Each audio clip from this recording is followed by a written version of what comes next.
Hello and welcome to The Table. This is Edible Empire, a podcast series about the hidden cost of our food. Hosted by Planet Pulse Pacific, we're your hosts Neil, Emma and Ben, with Kelly on editing. Connecting from across the globe, we would like to take a moment and acknowledge the traditional custodians and their millennia of stewardship. We honour their deep, ongoing connection to lands and environments that we discuss throughout this series. So grubs up, a table, food's ready. Tuck in, listeners. We heard in the last episode about two geographically separated but interlinked food supply chains. Northern European salmon farming driving West African fisheries decline and entrapment of people migrating to Spain in the greenhouses of Almeria. In this episode, we're focusing on two even more distantly connected systems: the intensive production of dairy in Aotearoa, New Zealand, with its impacts on ecosystems, particularly freshwater, and where the phosphate needed to support this industry has been sourced from: Western Sahara, under illegal occupation and control by Morocco. We'll be hearing about how the dairy industry has been responsible for a particularly desolate form of farming, with huge amounts of fertiliser inputs needed to grow the grass that cows can eat, and how that fertiliser rapidly washes into rivers and waterways, destroying the aquatic environments. But more than this, we delve into the geopolitical mechanics of this trade to understand how a remote island nation became complicit in what the international community recognises as an illegal occupation. To guide us through the devastating ecological reality on the ground in Aotearoa, New Zealand, we speak with Dr. Mike Joy. As one of the country's leading freshwater ecologists and a senior researcher at Victoria University of Wellington, Mike has spent decades exposing the catastrophic decline of New Zealand's waterways.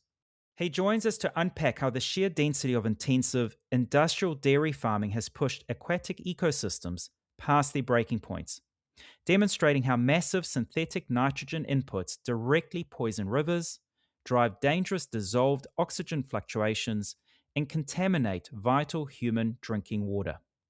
To understand the broader systemic and structural pressures driving this crisis, we're joined by Dr. Milena Bojovic, a geographer whose research focuses on just and sustainable food system transitions. Milena has spent years examining the environmental and social justice challenges surrounding dairy production in New Zealand. She brings vital insights into how global market pressures and an export-oriented commodity model creates a relentless drive for on-farm volume and intensification. Milena unpacks the structural trap this creates for farmers, explaining how a system built entirely on corporate profit and high-yield volume obscures the true environmental cost of milk powder, while reinforcing a dependency on heavily extractive, internationally contested inputs like Western Saharan phosphate. Finally, to look closely at the material reality of the commodity itself, we speak with Dr. Crystal Bennis, a researcher and artist whose work meticulously investigates the architecture of phosphate fertiliser extraction. Crystal traces the physical journey of this rare, non-renewable mineral from the massive dust-choked conveyor belts of the Bucra mine in the Sahara Desert to the pastures of the Southern Hemisphere. She sheds vital light on the hidden human and environmental costs of mining this precious resource under colonial conditions, forcing us to confront how the high-yield convenience of Western supermarkets relies on the systematic extraction of wealth from a displaced population. Milena, can you start us off by describing the dairy industry in New Zealand for us a bit, please? It's often framed as a local farming story, but in reality, around 95% of dairy production is exported. How does that export-orientated model shape decisions about land use intensification and environmental limits in Aotearoa? Well, it does very little to change like an intensification trajectory, especially if farmers are getting a payout and it continues to be a profitable mode to produce whole milk powder as a commodity. And something I learned from Mike a few years ago, he said something, the externalities aren't calculated in the final kind of milk price or the whole kind of gambit of the milk system. And then more broadly than that, the true price of food is never really reflected in what we pay for food anyway. And so that's particularly true for dairy. And so much of the dairy that's exported is used in ultra-processed foods as well, which is its own debate within the food system. But you kind of lose on one hand, there's the thing that sells New Zealand dairy is that Providence story and that kind of like, oh, the cows are on the grass and they have a nice quality life. But then by the time that milk ends up being a powder and goes into a product, that Providence is kind of lost and quite obscured and becomes irrelevant. Like nobody's really picking up a packaged piece of food from wherever and checking where the milk solids came from. Yet that's where a lot of the milk solids end up, with companies like Nestle being large buyers of whole milk powder. So as long as it remains like quite profitable, that's going to continue to shape the well, I don't want to be too grim, but that will continue to shape the sector as it is now. And can you talk us through how global markets and policy create pressure for farmers to intensify production, even when the negative impacts of that intensive dairy farming are really well documented? Well, so farmers are basically encouraged to intensify. So in my PhD research, I spoke to a number of farmers, not just farmers, but a whole, I call it various stakeholders within the dairy ecosystem. And yeah, pressures to intensification is linked to volume. So it doesn't pay to produce less. There is less of a return on investment for farmers as business people to farm less or farm smaller or do, the artisanal thing, which I think people love to romanticize animal farming and dairy and meat with that local story, but that's just simply not the case. And so farmers can make a bigger return on production by intensifying their herd and investing in quote unquote efficiencies so as to manage herds more efficiently, but also manage those externalities more efficiently. And we see these in things like, methane abatement strategies like vaccines to hopefully, reduce the methane output of animals, or modifying feed supplements to reduce the methane outputs of animals, or more sophisticated infrastructure around irrigation or housing, or even investments in business models. Like, I was with farmers that had these really fancy iPads to predict the microclimate of their pastures, or to manage the payroll much more efficiently for their staff. So there's a whole bunch of, I guess, investments made across farm and at scale in order to keep the profit machine going. And there's very little incentive to downsize now, unless that's changed in the last, and I've missed the boat. But generally speaking, for a lot of commodity food production, there's very little incentive to downsize. And in fact, the most recent OECD FAO, Food and Agriculture Organization report, talks about there being more growth in dairy milk production, in whole milk powder exports, particularly from high producing regions like the EU, the US, and New Zealand, because of the growing demand for dairy around the world, and as an ingredient in processed foods too. And Mike, what are some of the cascading impacts of dairy production? Thinking about feed and fertilizer supply chains specifically. I can talk to the New Zealand situation with phosphate and palm kernel. So New Zealand, I haven't got the latest figures, but up until a couple of years ago, New Zealand was the biggest single importer of palm kernel expeller, which is the byproduct of the palm oil industry. So, definitely a subsidy for palm oil production is being able to sell the palm kernel to New Zealand and other places, but it's a stock feed here. It's kind of subsidized in a way by another extractive industry here, where we send ships laden with logs, unprocessed logs, offshore to Indonesia and parts of the world like that. The ships come back empty, of course, so if you can load them up with a product like palm kernel, you can get a backload. So there's these like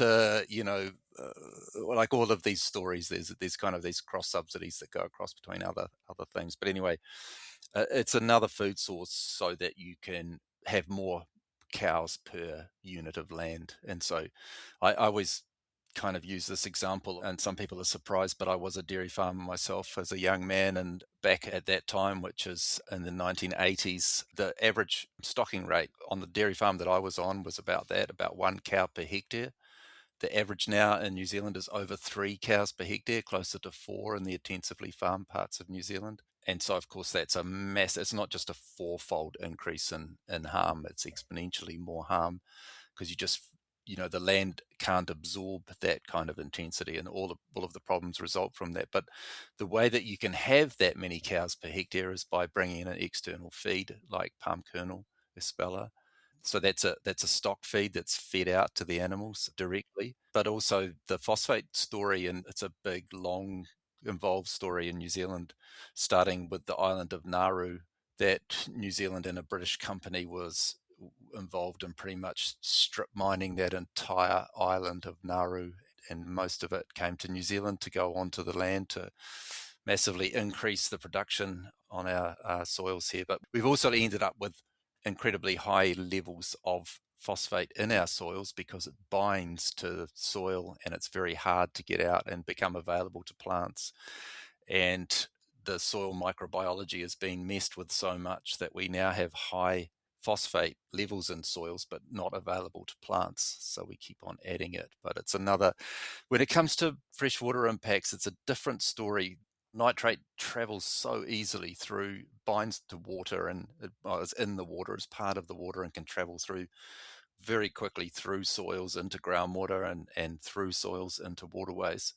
Phosphate tends to bind to soil particles, so you can mitigate the phosphate problem to some extent by riparian planting, by making sure that there is not direct runoff from the land into waterways. So it is one of the, I'm not going to. It's a big problem, but it's a problem that the industry has found ways to deal with. But it's, if you just step back a little bit, that phosphate, after we wiped out Nauru and it wasn't available there, we went to of different parts of the world. But for the last quite a few years, it was the Western Sahara, and I think you've already talked about those kind of impacts. But we were the last country in the world that was still taking what's known as blood phosphate, because it was stolen from the indigenous people and brought to New Zealand. And I believe now, I haven't been able to confirm, it's always very, very hard to get this information from the industry, but somehow we are getting Nauru phosphate again. So I thought that it was all gone, but I guess they're so broke that there's still parts of it that will be being mined in Nauru. So, that's the kind of the story for the New Zealand situation when it comes to phosphate and to palm oil, palm kernel. Over to you now, Crystal. Your project, We Eat the Earth, traces phosphate flows from the sites of extraction to distant farms where it's used as a fertilizer to produce food. How does that phosphate rock mined in Western Sahara become embedded in food systems thousands of kilometres away in countries like New Zealand? It's a really interesting question. So firstly, of course, global food systems are enormously interconnected. And I was thinking about this, and in the global north, I think people have much more familiarity with like big food companies, like your Nestle's, your PepsiCo's, your Krafts. But if I say to somebody, do you know Archer Daniels Midland? Do you know Bunge? Do you know Cargill? Most people don't know these companies. They're called, in the world of commodities trading, these are called the ABCDs. The commodities traders actually call these companies that, which I think is quite interesting.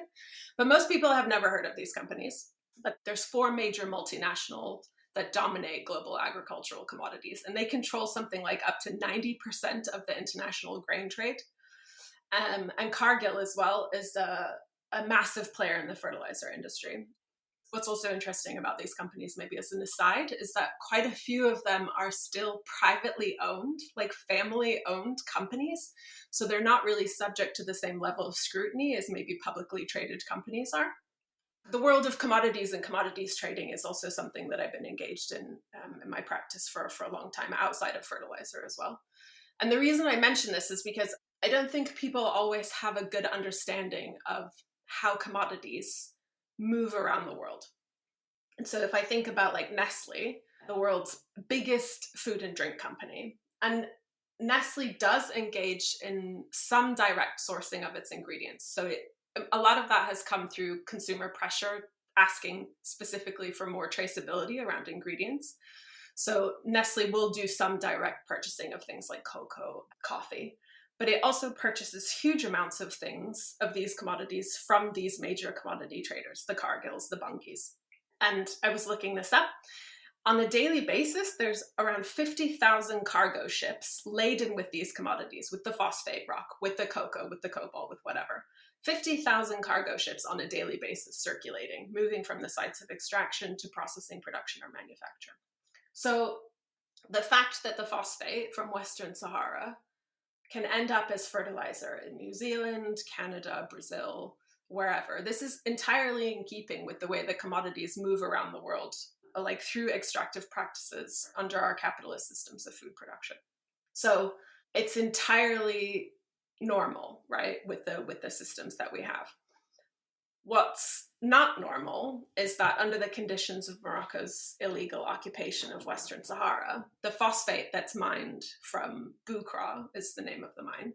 Technically, it shouldn't end up anywhere, let alone embedded in these other food systems, because under the UN conditions that had existed up until quite recently, it's illegal occupation. The minerals should not be extracted without the explicit consent of Sahrawi people and for their development. And what's interesting is when there was a UN delegation that went to Western Sahara in 1975, and as part of that delegation visit, they prepared a report. This is the period when the formal decolonization talks were in progress. And they said in this report that eventually this territory, Western Sahara, would be among the largest phosphate exporters in the world. So the assessment of that report was that a free Western Sahara would eventually become the second largest phosphate exporter after Morocco. And of course, as we all know, that's not at all what happened. And instead what happened is a few months later, Morocco turned up, invaded, and subsequently took complete control of all of Western Sahara phosphate mining and export. And again, sometimes I hear people say that the phosphate exports from Bukra mine represent like an enormous amount of Morocco's own phosphate exports. And that's not actually accurate. It's a comparatively small amount. It's something like 10% or less. And what the Sahrawis are always saying is like, even though it's a small amount from Morocco, for a free Sahrawi state, this would be of absolutely enormous economic importance. And I know that you're really focusing in on the exports to New Zealand, which it's a big problem, but also until only very recently, there were many other countries and other companies that had been involved. There were Danish shipping companies, a Danish shipping company called Ultrabulk, which had been the main cargo shipping provider, moving most of the illegally mined phosphate on its cargo ships. There's a Canadian fertilizer company called Nutrien. There's Chinese-owned companies in Brazil. So up until very recently, it wasn't an isolated situation with New Zealand. And maybe just to add as well that there's a really amazing NGO called Western Sahara Resource Watch. And every year they produce an annual report where they really detail where the Bukra phosphate exports end up. And actually the vast majority, it's about 86%, they go to Mexico and India. And as I'm sure you'll also be aware, the imports of phosphate from Western Sahara to New Zealand, they are declining. And part of the reason why they are declining and have been declining is really the immense long-standing pressure and legal campaigns from Sahrawi campaigners. I know that there's a Sahrawi campaigner called Tekber Ahmed Salah, who's been doing a lot, like making visits to New Zealand and really helping to spread awareness, as well as obviously the Polisario Front. But they still represent around half of all phosphate rock imported to New Zealand, which is just not acceptable. And the report that I was mentioning, I hadn't seen this until very recently. And I think what is surprising is that despite all of this pressure, despite all of this campaigning, New Zealand just absolutely is like doubling down on its refusal to stop purchasing this phosphate. And I was reading a report published last year, maybe 2024, from the New Zealand Fertilizer Association, where they commissioned this like human rights due diligence assessment in 2023-24 of the OCP group, which is the Moroccan state group that's responsible for managing the mine at Bukra. And the report, it's just infuriating. It is absolutely infuriating. And it's full of all of this willful hair splitting. And basically its conclusions are that it's completely fine for New Zealand fertilizer companies to continue to source from Bukra because there are no, I think the language that it uses is there's no adverse human rights impacts that warrant termination of the business relationships between the OCP and the New Zealand companies. So despite all of the framing of the UN, the New Zealand has taken it upon itself to state that there are no adverse human rights impacts and that they can continue kind of business as usual. Thanks so much, Crystal. I think it's so telling there that the government considers it entirely appropriate to ignore all of the evidence, but not only the evidence, also the judgment of the international community about the social impacts of this illegal phosphate extraction. Moving back to dairy, Milena and Mike, can we talk about some of the other environmental costs of intensive dairy? So what's really interesting, and I've had some of my students sometimes ask me as well, like, well, what's a more sustainable alternative, like particularly for pasture-raised livestock? And unfortunately, depends on your take. The most efficient way to raise livestock is housing them in barns or feedlot systems, but then the social license around that sort of food production at scale, like it's not as palatable, and people don't like to know that. People don't like to, if they have choice, they'd rather engage in, a free range kind of food system, economy, whatever.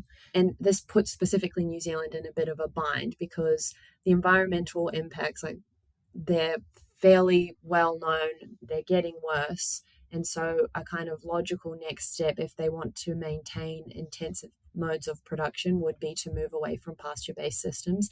But then that would render New Zealand dairy not that special. It wouldn't be the point of differentiation from any other major dairy producing nation. And there are mechanisms to change that. Like in the Netherlands, Dutch farmers are being essentially paid to stop intensive dairy farming because of the nitrogen issues that they're having, which are similar to what's happening in New Zealand.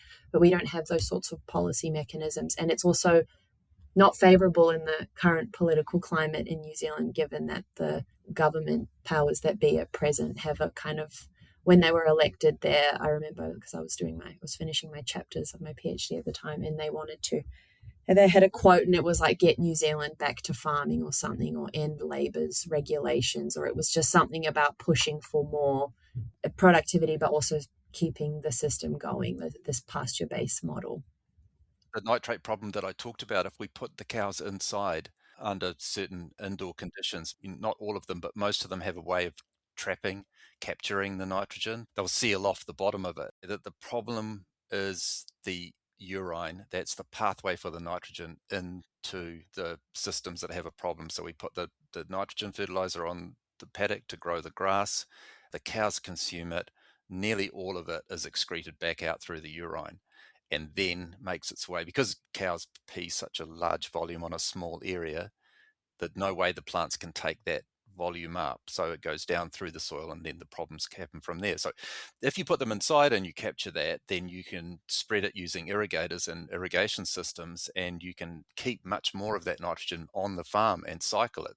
So you can have a much less environmental impact by putting them inside. And there's also the animal welfare kind of realm as well that's hardly ever mentioned, but parts of New Zealand, or Canterbury and Southland, where a lot of recent intensive dairy happens, gets incredibly cold in the wintertime, and sleet and hail and snow, and there's no cover for these cows. This kind of romantic idea that cows are happily outside is just not real because they're not natural systems. These are just huge. There's no trees, no cover. You can't have them because they have irrigation systems that have big pivots up to 1 kilometre long. So all of the trees have been chopped down. The poor animals are outside in extreme conditions in winter, extreme heat in the summertime. And so it is totally a romantic idea that cows being outside is a nice thing. Mind you, year round, they're pregnant too. Even just the way that they move them around a farm, like it just, until you go on a farm and spend time, you don't actually fully comprehend the complexities of what's going on. For me, at least, like when I started visiting a whole bunch of dairy farms and I realized how pregnant they were, and they're moving them from paddock to paddock, or they move them from a particular paddock then to the milking shed, or they've just given birth, so they probably need to, like, I don't know, rest or something, but they're forced to move. And then that puts, like, if it's a matter of talking about animal welfare, like that's additional pressure on the well-being of the animal. And then honestly, that comes at an economic cost. So again, attempts to make efficiencies in this realm are also being made, and this means investment in more research and development, particularly in technologies to kind of monitor animal bodies, to surveil animal bodies, to quantify the productivity of cows, and then make farm level decisions based on that. And there are policy mechanisms to support this. I mean, there's, at least I know for sure in Australia, there's massive investments on farm productivity and efficiencies, and some of that is around monitoring and managing the well-being of livestock. So, given what you've both just talked us through in terms of impacts, do you think that the current regulatory systems adequately protect our natural resources? And where do you think the biggest gaps and challenges are?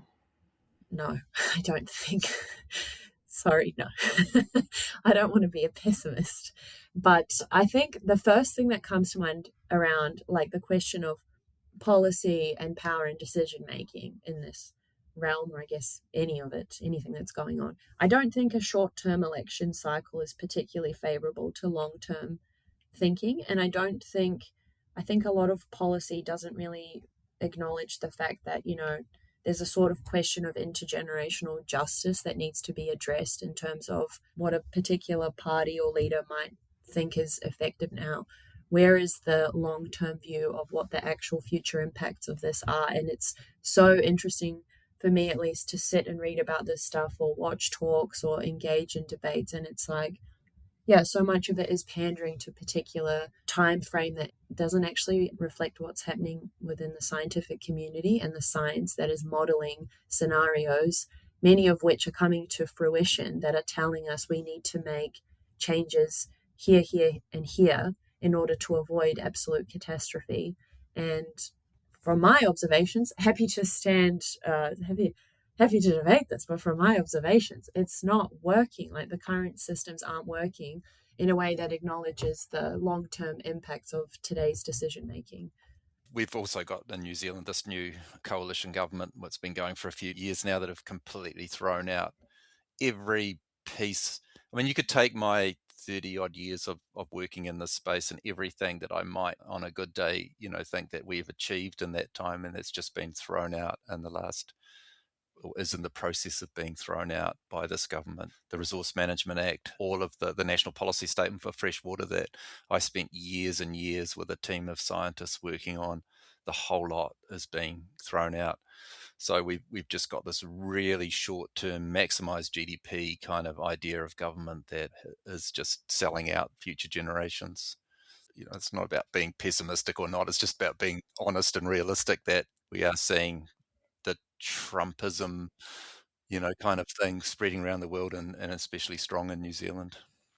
I think also it kind of fuels like an innate distrust in government, but across the political spectrum, because even when I was in the thick of my research and talking to farmers, Labour was still in power in New Zealand at least. And there was just a general distrust of government having any involvement because of regulations, but also even having like someone from the Ministry of Environment or Ministry from Primary Industries coming on farm and giving advice. Like there was already a kind of distaste for that kind of engagement at a local level and at a regional level, because I think farmers have been a bit burned here and there because they constantly have to play catch up to the regulations. But the wider implications of that is creating distrust in broader society. But where to place the blame is also fueling public debate. And I hear this quite a bit too, the kind of rural urban divide. And then this is like a whole another conversation. But I think like as an average citizen, it can be hard to know who to put your trust in, where to point the finger. I think farmers get the finger pointed on them a lot. And yes, they have a role to play, but they're also working within a system. And so there needs to also be conversations about structural change, systemic change, existing inequalities in the system, and how those need to be addressed, and not just saying all farmers are bad. There's actually quite a lot of farmers that are investing in trying to create better food production systems, but it's also difficult within the confines of a system that's promoting intensification. I don't blame the farmers. They're totally working within the system that they have. They're forced to do what they do, and the options for anyone trying to do something better or different are so limited because you can't compete when bad farming is effectively subsidized by not having to pay any of its costs. It's our biggest greenhouse gas emissions in this country by far, almost half from agriculture, from animal agriculture. The biggest polluter of fresh water by far. no limits or controls on that. So if you try to do the right thing, and this kind of comes back to something we talked about earlier, but I've been doing some work with the biggest indigenous tribe in New Zealand, Ngāi Tahu, which their takiwā, their area is pretty much the whole of the South Island, and they have a big dairy farming unit within their tribal structure. And I was at a conference a few years ago where they were talking about, and they're making some really big steps into trying to do better in their farming systems. But the trouble is that the same tanker comes to their farm, the same Fonterra tanker comes to their farm as comes to the worst farmer in the region. And so there's no differentiation. It's all very well you doing great things, but you get no reward for it, and there is no recognition. It's all the same white powder coming from all of those farms put together. So until you can differentiate that, there's no value to be had from doing better. So it has to be a systemic change. There's no way that individuals can change a system when the bad guys are being subsidized for it. Unless you're a billionaire, you wouldn't survive. That's such an important point there, that at the end of the day, the product is combined en masse. So where's the positive feedback for good environmental behavior? But thinking positively, if we can, what does a fair and just agricultural transition look like to you both? Well, I think from my research and observations and researching this topic for all these years, I think what's like fundamentally lacking is an inclusive approach, like one where there is multi-stakeholder engagement and not just a kind of myopic view of farmer and farm, but acknowledging that, again, that systemic thinking, that it's embedded within a particular system, it's embedded within rural communities. There are many people that contribute to the dairy economy, and then you kind of extrapolate that and it's the broader food production or commodity based economy. And I think what is lacking firstly is that long-term vision that I talked about, but also acknowledging different viewpoints and not a one-size-fits-all for a dairy transition or any sort of food system transition. I have been advocating that there cannot be a one-size-fits-all, and so this requires a kind of long-term view, an inclusive approach, multi-stakeholder engagement, and policies that need to be regionally specific. I'm sure Mike can talk to this probably in more detail, but also just acknowledging the environmental or the geographical differences between, say, the Canterbury region and the Southland region, the microclimates that are there, the different forms of food production that would be more appropriate for those climates, taking into account the soils, precipitation patterns, temperature, what animals would be most beneficial, what animals are the least beneficial, plantings, like all of it's a multi-pronged approach that requires a lot of time and investment and understanding. And I think also, I guess, engagement with different worldviews as well. So again, this is kind of thinking more from a systems perspective.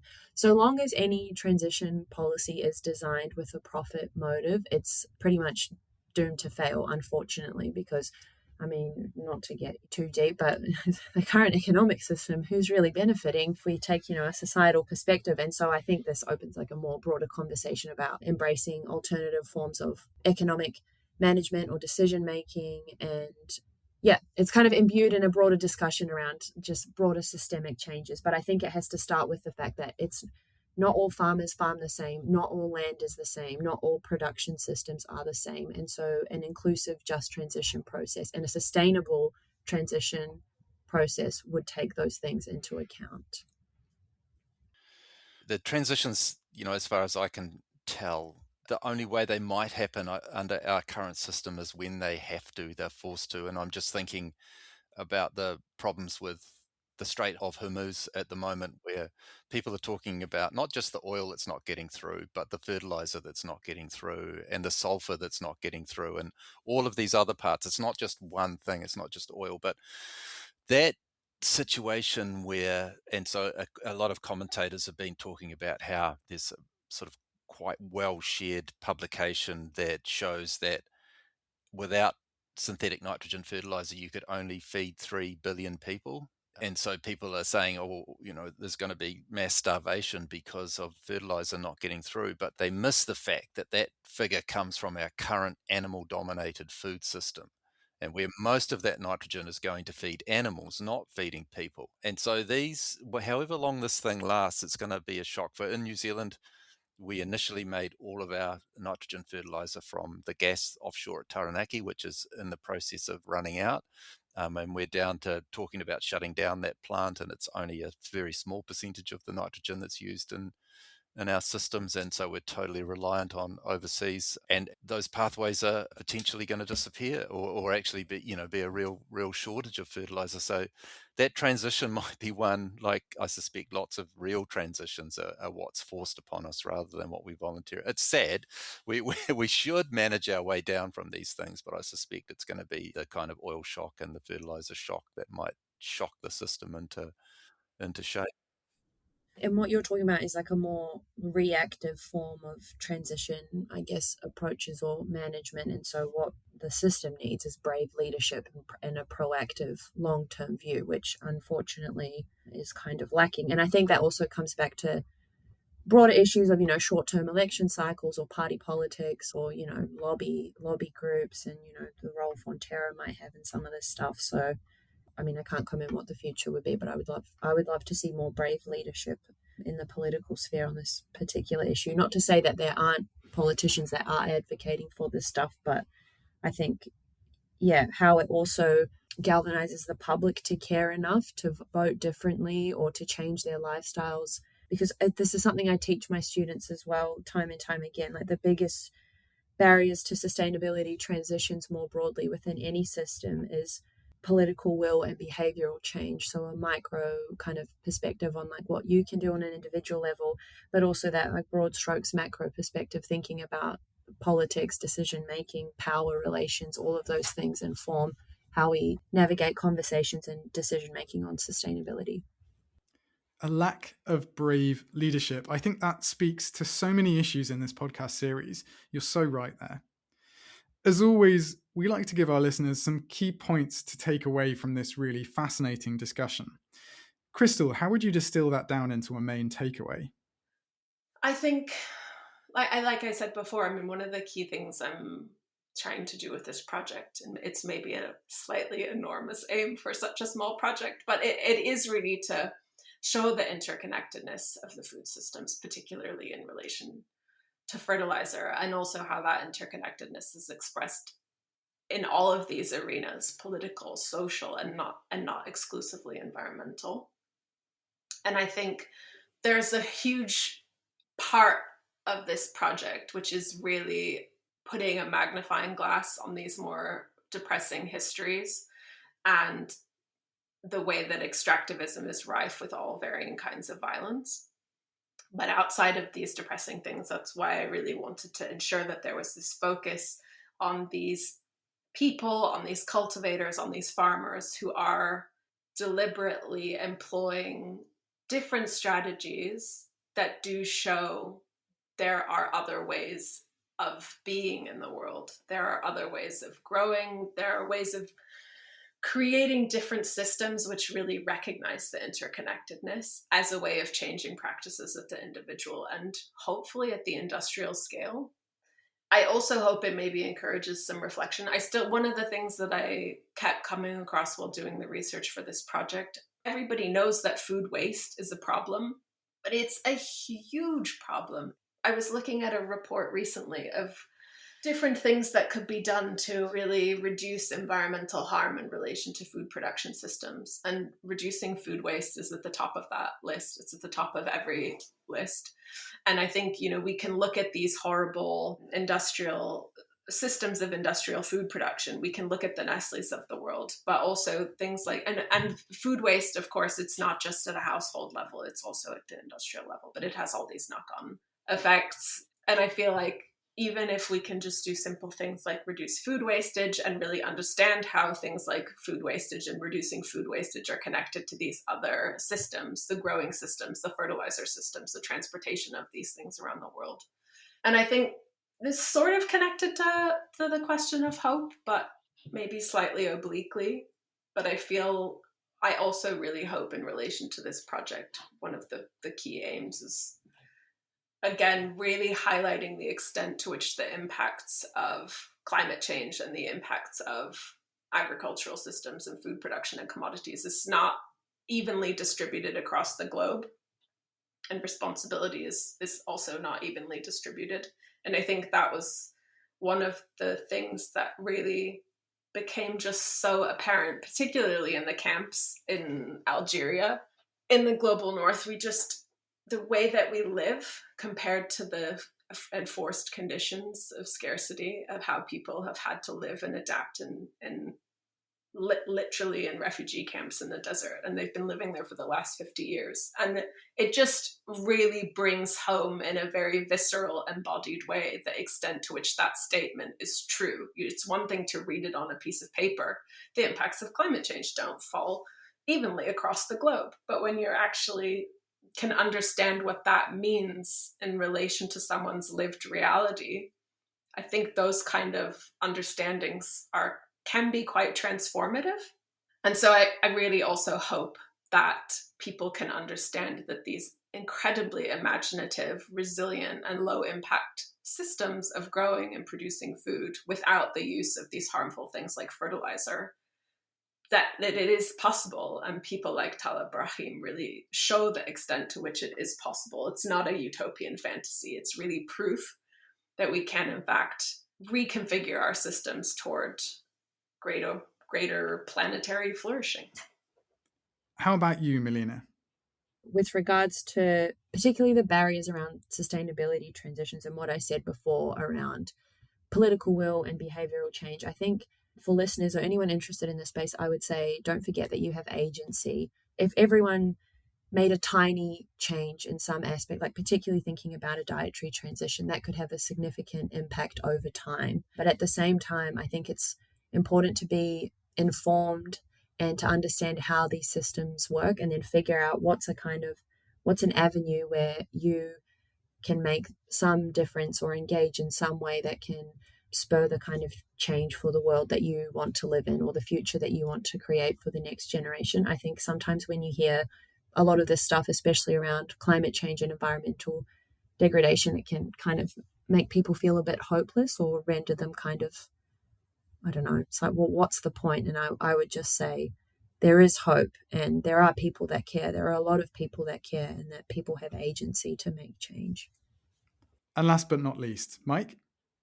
Yeah, I agree. And I think that the only way that we're going to get change is to change our political system, to change to starting to think about long-term, this kind of, I call it a crisis of imagination, where we are so unable to imagine a world that isn't like the one that we've known all of our lives. And we think that's the only way it could be. And that's the struggle, trying to get people to think about how much better the world would be if we didn't have, commodity-based intensive agriculture in so many animals, and just trying to get that positive side across. It's really interesting. I've got a brand new PhD student, or co-supervising a brand new PhD student, who's looking at the degrowth movement and animal ethics, and how the degrowth movement has kind of she's done a pretty solid literature review, and it's virtually never talked about animal agriculture and animal